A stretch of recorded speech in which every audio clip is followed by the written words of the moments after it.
In what you've done with your life thus far, is it giving you what you want? Is it giving you what you want? When you look toward the future, when you look at all that's going on out here, is there some place within yourself you say, hey, I know I need to be out there in that arena. I know I can do more than what I've been doing. I know there's some great music that I have within me that I haven't brought out here yet. Is that something that you begin to look at within yourself? See, I say if you look at your life, and if you're not getting what you want, you owe it to yourself to do something differently. If you're on a job, 85% they say of Americans go to jobs that they're unhappy. If you're doing something 8 hours a day that you don't like, it's not giving you what you want, it's not giving you a strong feeling of satisfaction and fulfillment, you're miserable, you hate to go there, you're depressed just thinking about it, you sing the "Thank God It's Friday" song every week. If that's what it is, you owe it to yourself to start strategically working to change directions. See, but you know what most people will do? Most people will resist change. Most people will fight change as if change would be worse than what they're experiencing. See, they know this. They're familiar with this. Most people will not challenge the unknown. They won't just step out there. See, there's certain things that's got to be in place. They got to see it all together. And life isn't like that. That's not how you grow. So as you look at your life, you're saying, I'm not getting what I want. As you begin to look toward the future, begin to know that whatever it takes for you to create that, you've got that in you. You've got that. You've got genius in you. You've got goodness in you. You've got creativeness in you. If you decide to take the initiative to change the current quality of your life, I say to you that you will find that the universe is on your side. That life is on your side. Now, will it be turbulent? Yes. Will it be easy? No, no. Will you have some opposition? Yes. Will I make a lot of mistakes? Yes. Will I get hurt? Yes. Yes. See, a lot of people won't try anything different in life because they don't want to get hurt. Let me tell you something. It's too much pain to duck. Pain is everywhere. You can hide under here. It will come where you are. It's everywhere. Viktor Frankl calls it unavoidable suffering. You can't duck it. But most people spend their life not wanting to deal with the pain of rejection, the pain of defeat, the pain of being disappointed, the pain of losing, the pain of failure, the pain of being criticized, the pain of not being liked, the pain. That's called life. Life is full of pain.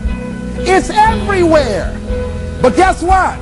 There's no gain without pain. Because it's the pain of regret that you experience. If I had it to do over again, that's a pain. Don't you know that's something? When you know, I was in a seminar once and this lady stood up. If I had my life to live over again, she talked about all of the things that she would do. And you can feel the pain of regret in her voice. The pain of regret. She still experienced pain. She was trying not to experience the pain of defeat, the pain of disappointment, the pain of loss, the pain of lack of support. And she still experienced pain. It was right there. We can't get around it. Most people are governed by their habits, their fears, and the opinions of others.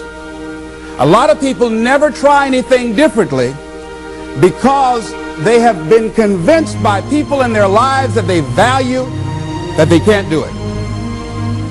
They're living within the context of the opinions that other people have of them, the low expectations. Many people doubt themselves because when they thought about doing something at some critical point in their lives, somebody they respected and honored, somebody they believed in, somebody that they loved, someone they trusted said, you can't do that. And they accepted that. As you look at your life, ask yourself the question, what would your life be like? What would your life look like if you decided not to care what people thought of you? What would your life be like if you decided to give up some of your fears? What would your life be like if you decided to become courageous? What would your life be like?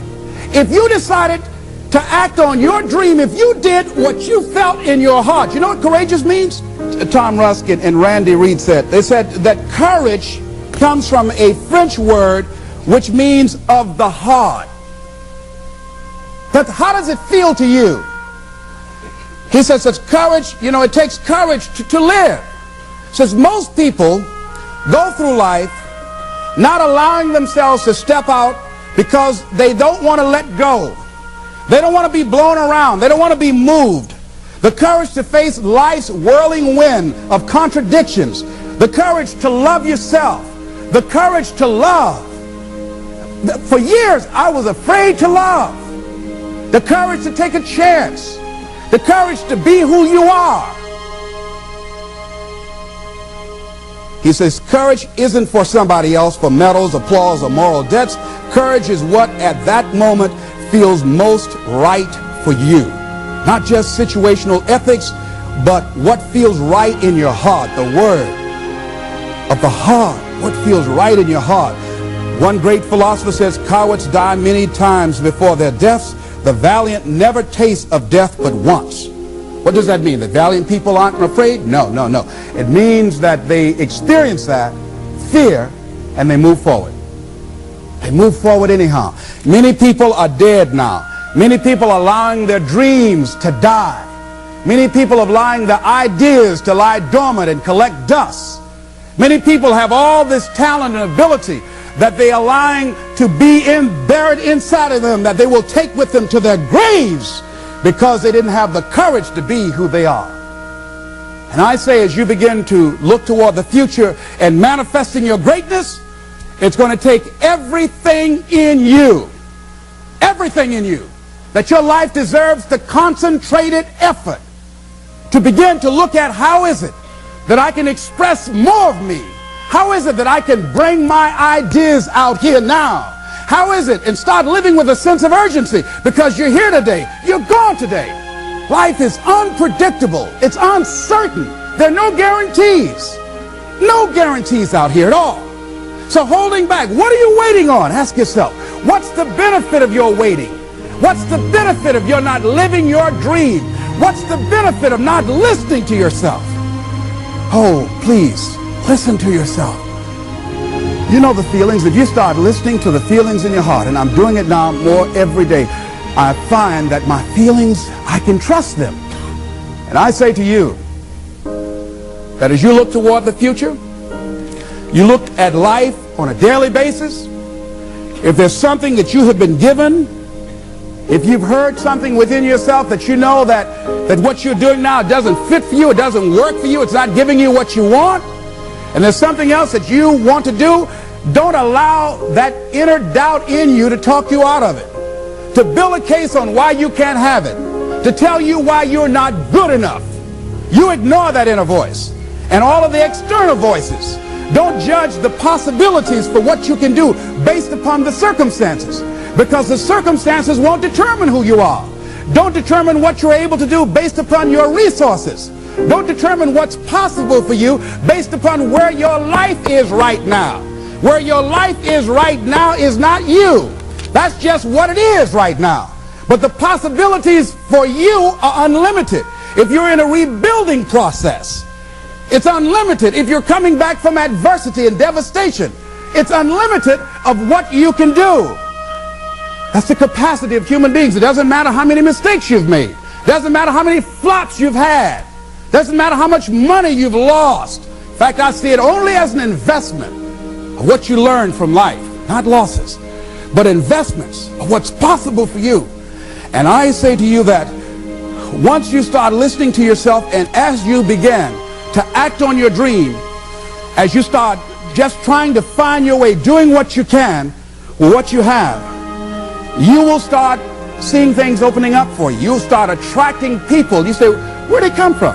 things will start coming together, clicking for you. You say, whoa, you start brainstorming. Ideas will come out of nowhere as you focus on it. The key to it is to begin to focus on what it is you want to do. Why, Les? Why is that important? Because as you focus on that which you want to do, that which we focus on, that which we give our energy to, it will begin to multiply. It will begin to expand. It will begin to develop your consciousness. And out of that comes your greatness. Out of that comes a commitment. Out of that comes a passion for life. Out of that comes a special power that you have in you that you haven't even called on yet.